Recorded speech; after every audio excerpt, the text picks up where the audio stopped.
Hello tout le monde, aujourd'hui on se retrouve dans une nouvelle vidéo pour parler de mon année de passe, donc ma première année de médecine.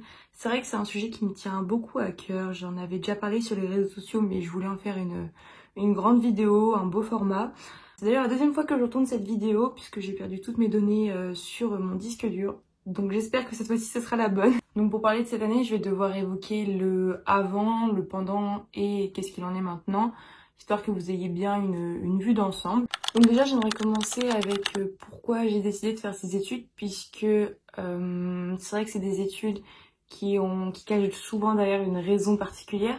Je pense que ça fait directement écho à mon expérience dans le passé, par exemple mon enfance.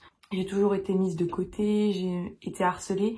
Et je pense que ce manque de considération de l'autre fait que j'ai du coup l'envie de rendre service aux gens, de me sentir utile. Moi, c'est la raison principale pour laquelle je veux faire ces études. Durant ma scolarité, donc tout ce qui est primaire et collège, j'ai toujours été bonne élève, j'avais des facilités, hein, clairement. Mais j'ai été de la génération qui n'a pas passé le brevet puisqu'il y avait le Covid. Donc j'avais pas vraiment d'expérience d'examen puisque on l'a eu au contrôle continu. En plus de ça, comme j'étais harcelée, c'est vrai que le travail en distanciel, ça me confortait pas mal. Pour la seconde, ça a été beaucoup plus compliqué puisque j'ai fait une phobie scolaire. J'ai arrêté d'aller en cours un jour sur deux, puis après j'ai complètement arrêté d'y aller à partir du mois de mars. Pour choisir les spécialités, c'est vrai que ça a été assez compliqué puisque j'exploitais pas pleinement les matières, comme j'allais pas en cours. Je voyais que la moitié des programmes, même si je faisais quand même les cours à distance, c'était insuffisant. Donc j'ai pas été correctement aiguillée non plus. Néanmoins, je savais que je voulais faire quelque chose axé sur du droit ou de la médecine. Si c'était du droit, je voulais faire du droit à l'international, donc parler anglais clairement. Du coup, je suis partie dans une sorte de réflexion à me dire, bon, il faut que je me garde le maximum de portes ouvertes. Et comme la médecine est plus compliquée d'accès, il faut que j'ai plus de spécialités qui se rapprochent de ce cursus-là que du droit. Du coup, j'ai pris deux spécialités scientifiques, à savoir la physique-chimie et la science de la vie et de la terre. Et après, j'ai pris de l'AMC, donc c'est l'équivalent de la LLCER version plus contemporaine en fait, pour justement avoir cette porte ouverte-là sur éventuellement le droit à l'international. Pour le retour au lycée, c'est vrai que ça n'a pas été évident, j'ai beaucoup appréhendé, mais je me suis quand même forcé la patte à me dire qu'il fallait que je côtoie de nouveau le monde extérieur et que je m'y fasse finalement. Et mon copain actuel m'a beaucoup aidé là-dessus, puisque c'est à ce moment-là que je l'ai rencontré. Et c'est vrai que je pense que sans lui, j'aurais pas réussi à reprendre les cours en fait. C'est vraiment à partir de là que j'ai commencé à m'épanouir dans le fait de travailler et d'étudier, que ce soit pour le bac de français ou pour le bac de spécialité par exemple en terminale. J'ai vraiment commencé à apprécier travailler et en fait je m'épanouissais là-dedans. À la fin de la première, j'ai décidé d'abandonner la physique-chimie puisque j'avais trop de lacunes. Et c'était une matière qui pour moi était trop anxiogène. Je me voyais pas continuer cette matière-là, puis j'avais pas la réflexion de me dire que si je la gardais l'année prochaine, j'allais pouvoir peut-être améliorer la moyenne que j'avais en première. Donc j'ai préféré m'en débarrasser et garder du coup SVT et AMC. La question des notes au bac revient super souvent sous n'importe quelle vidéo de personnes qui racontent leurs études. Et je comprends tout à fait les interrogations de chacun. Mais il est super important de ne pas se comparer aux autres. Bon, c'est assez dur à appliquer, je vous l'accorde, et même moi j'ai encore du mal. Mais chaque profil est tellement différent. C'est pas en vous référant à quelqu'un qui a une expérience similaire à la vôtre que ça va forcément se passer de cette façon-là. Dans ce sens-là, je veux dire qu'il y a des personnes qui, par exemple, vont avoir des difficultés énormes au lycée ou bref, dans toute leur scolarité et qui, une fois arrivées en études supérieures, vont se plaire à fond, vont être motivées, trouver une rigueur de travail. Et à l'inverse, il y a des personnes qui vont avoir de très bonnes notes durant toute leur scolarité, mais qui, une fois arrivées dans les études sup, vont pas trouver leur méthode de travail, par exemple, ou vont se reposer sur leurs acquis. Et dans ces cas-là, ils vont en fait se casser la gueule, clairement. Donc voilà, c'est des profils qui peuvent tout à fait varier et c'est important de se faire sa propre expérience. J'ai donc eu mon bac avec mention bien, donc avec 14,5 de moyenne. J'aurais pu avoir la mention très bien, sauf que la physique, chimie et la philosophie en ont décidé autrement. Sur Parcoursup, lorsque vous désirez faire une formation qui s'avère être sélective, donc que ce soit une passe, une prépa, Polytech, enfin bref, des choses comme ça. Je vous conseille de prendre une formation qui est non sélective, donc des licences en fait. Et pour le coup, moi du coup, j'avais choisi donc licence de droit. J'avais pris aussi une licence, une double licence droit langue pour justement mon autre projet qui était de faire du droit à l'international, même si à partir de la terminale je savais que je voulais faire médecine.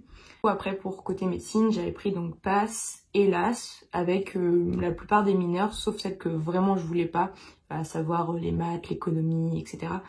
Mais en tout cas, maximisez vos chances en prenant le plus de mineurs possible, comme ça vous avez, vous êtes presque sûr de pouvoir être accepté. Pour se renseigner, il est indispensable de faire des forums de l'orientation, notamment dès la seconde en soi, puisqu'on peut comme ça commencer à réfléchir aux métiers qui nous intéressent, et également aux spécialités qu'on souhaite choisir pour s'orienter vers les métiers. Et aussi faire des forums des anciens élèves, donc ça je sais qu'il y en avait dans mon lycée, et j'y ai même participé. En fait ça vous permet finalement d'échanger avec des gens qui ont 2-3 ans grand max d'écart avec vous, donc c'est super formateur puisque ça nous enrichit nous autant que vous. Et c'est beaucoup plus transparent puisque c'est des étudiants qui du coup sont dans les études que vous souhaitez faire éventuellement. Ils savent ce que c'est, ils l'ont enduré. Donc ils vont être plus transparents avec vous, ils vont vous évoquer aussi bien les avantages que les désavantages. Vers la fin de ma première début terminale, je dirais, j'ai finalement arrêté de me poser des questions et de douter de moi, donc je me suis fait confiance et je me suis tout simplement dit que médecine était ce qui me convenait le mieux et me correspondait le mieux surtout. J'ai préféré ne pas avoir de regrets finalement parce que je savais personnellement que si j'allais pas le faire, j'allais regretter, donc je me suis lancée. Et finalement, c'est pas plus mal que j'ai osé me lancer dans ces études-là. Donc on en vient finalement au grand dilemme entre PASS ou LAS. Clairement, je pense que c'est le seul regret que je peux avoir de mon année, c'est de ne pas avoir choisi LAS. C'est vrai que la PASS est réputée pour être en quelque sorte plus prestigieuse qu'une LAS, ce qui est vrai au niveau de la discipline, je pense.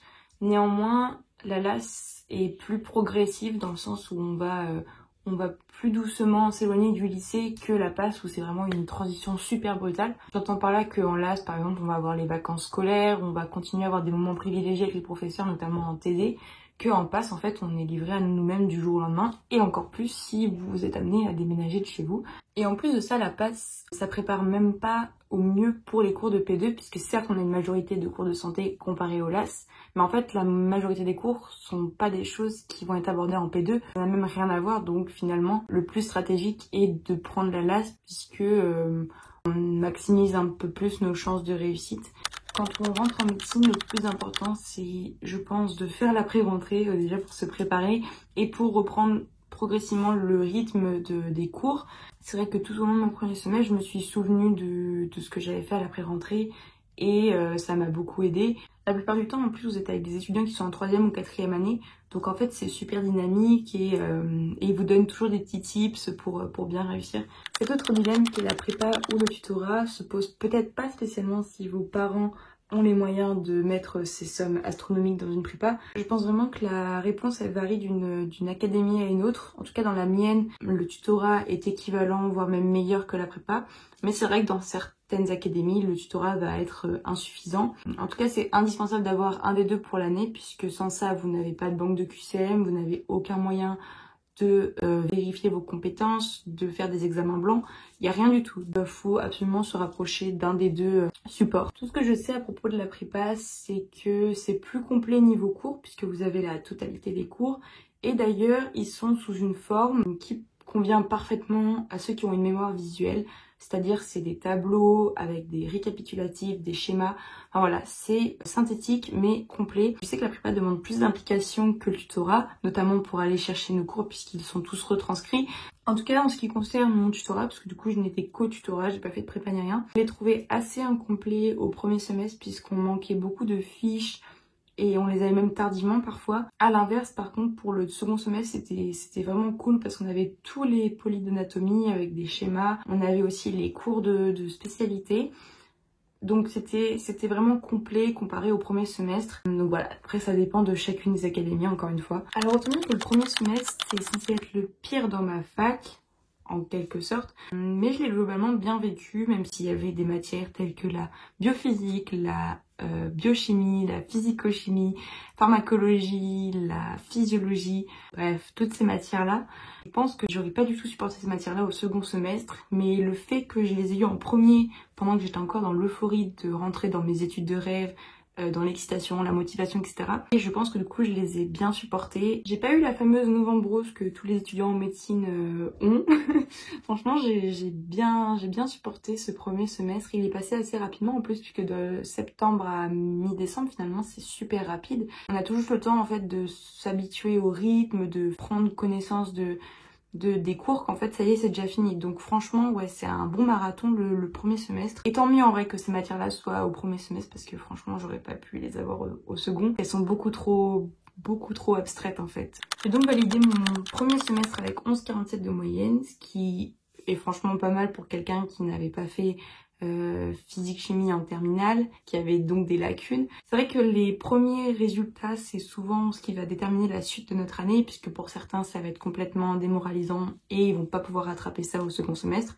Et pour d'autres, ça va être super motivant. Moi, ça m'a ni boosté ni démoralisé. Je savais pas trop où me positionner en fait, puisqu'on n'avait pas de classement pour se comparer avec les autres étudiants. Je savais que j'étais à peu près dans les moyennes sur chacun des modules, mais c'est vrai que c'était un peu flou pour moi. À la fin de notre premier examen, on a enfin des vacances qui arrivent. Du coup, quand on fait la pré-rentrée, on n'en a pas du mois d'août jusqu'au mois de décembre, donc ça peut paraître assez long. C'est pour ça que je dis que en LAS, la transition est moins rude, puisque on n'a pas ce manque de vacances qui arrive comme ça de nulle part. J'ai beaucoup hésité à travailler pendant ces 3 semaines, à essayer de m'avancer, puisque j'avais bien vu au premier semestre à quel point c'était important de se mettre à bosser rapidement. C'est à vous d'évaluer, de vous jauger là-dessus, mais profitez-en en fait pour faire tout ce que vous pouviez pas faire pendant que vous révisiez. Je pense qu'on s'est tous dit à un moment, punaise, je ferais bien ça à la place de travailler.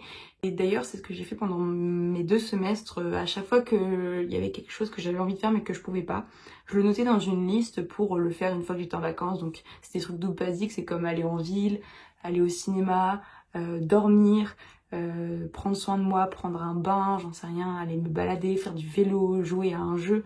En bref, plein de choses comme ça. Tout ça, je le notais au fil de mes 2 semestres. Si vous avez soif d'apprendre, comme ça a été mon cas pendant les vacances et même pendant toute l'année, c'est vrai que les vacances donc ces 3 semaines, elles peuvent paraître super longues. C'est important en fait de les prendre jusqu'au bout, parce que je me suis rendu compte qu'en fait, j'ai pas rattrapé la fatigue que j'avais accumulée, puisque j'ai eu des énormes coups de fatigue un mois après la reprise en fait. Donc finalement, mon corps avait pas récupéré. Si pour le premier semestre, j'ai eu très peu de coups de mou, d'interrogations, etc. Au 2e semestre, ça a été beaucoup plus compliqué. Non pas sur la difficulté des cours, mais sur tout ce qu'impliquaient les études, à savoir la solitude, l'isolement, le manque de temps pour soi. Heureusement que les cours ont été plus concrets, plus plaisants et qui se rapprochait plus de la médecine, parce que sinon ça aurait été super dur. Ça a permis, je pense, d'équilibrer la balance. En fait, j'ai eu vraiment un gros coup de mou sur la solitude. Je me sentais toute seule dans mon appart. Je me sentais punie de devoir me retrouver à bosser chaque jour dans mon appart. C'était super compliqué mentalement. Et comme je l'évoquais juste avant, j'ai donc eu des gros coups de fatigue, notamment au mois de février, où il y a eu une semaine où c'était affreux. C'était pire qu'une carence en fer ou une fatigue menstruelle. Franchement, c'était en plus couplé à une baisse de motivation et des troubles de concentration. Et clairement, ça prouve que le corps, en fait, il a pas du tout récupéré pendant les vacances. Mais en dehors de ça, du coup, ce qui, comme je le disais, équilibré, c'est que j'avais des matières plus plaisantes. Bon, j'avais quand même de la biostat qui était horrible, mais j'avais de l'embryologie, de la biologie de la reproduction, de la génétique, de la biologie cellulaire, de l'anatomie, ma spécialité médecine. D'ailleurs, je pense que j'évoquerai ces matières-là et je les détaillerai un petit peu sur un post Insta. Mais voilà, donc ça a équilibré la balance. En plus de ça, j'avais des meilleurs résultats en colle, des bons classements, etc. Donc c'était super motivant. En ce qui concerne les résultats du second semestre, j'ai eu 14-17. Donc j'étais trop contente, franchement. C'était un énorme soulagement et j'avais enfin mon travail qui payait sincèrement. Et j'ai donc vu que j'étais acceptée aux oraux. C'était une belle surprise et un énorme soulagement aussi. Faut savoir que dès le lendemain de mes partiels, je me suis mise à travailler jusqu'à la fin juin. Je préparais mes oraux pendant que je travaillais. Donc quand je dis préparer, c'est que mon tutorat m'avait donné des textes sur lesquels je pouvais m'entraîner. Bien sûr, le jour de l'examen, c'était pas les mêmes, c'est de la totale impro, mais en tout cas, ça nous permettait un peu de se familiariser avec l'exercice. Du coup, il y avait 3 oraux, à savoir un premier qui portait sur une iconographie, donc à analyser en fait de manière très spontanée. Le deuxième qui était sur un cours, un contexte en fait un peu court où il fallait débattre et mettre des arguments en faveur, en défaveur. Et le dernier où c'était un texte cette fois-ci plus long et il fallait du coup l'analyser et essayer de trouver des arguments autour de ça. J'ai donc eu 15 sur les 2 derniers oraux que je viens d'évoquer et 12 sur l'iconographie, ce qui ne m'a pas étonnée puisque je l'avais pas du tout maîtrisé, enfin je m'étais pas sentie sereine au moment de l'oral. Mais ces résultats, ils n'ont pas suffi malheureusement pour que je sois classée dans la filière médecine, ce qui fait que du coup je dois aller en LAS 2 à la rentrée de septembre. Donc, ma réaction, évidemment, elle a été comme n'importe qui voit sa vocation s'éloigner, hein. Ça a été un grand silence devant les résultats et beaucoup de déni et de colère. Je ne comprenais pas pourquoi j'y avais pas le droit alors que j'étais qu'à une 50aine de places de YET. Enfin, franchement, ça a été une grosse déception et avoir le même résultat que des gens qui ont été au rattrapage ou qui ont eu autour de la moyenne, en fait, ça fait quand même une grande tranche d'écart et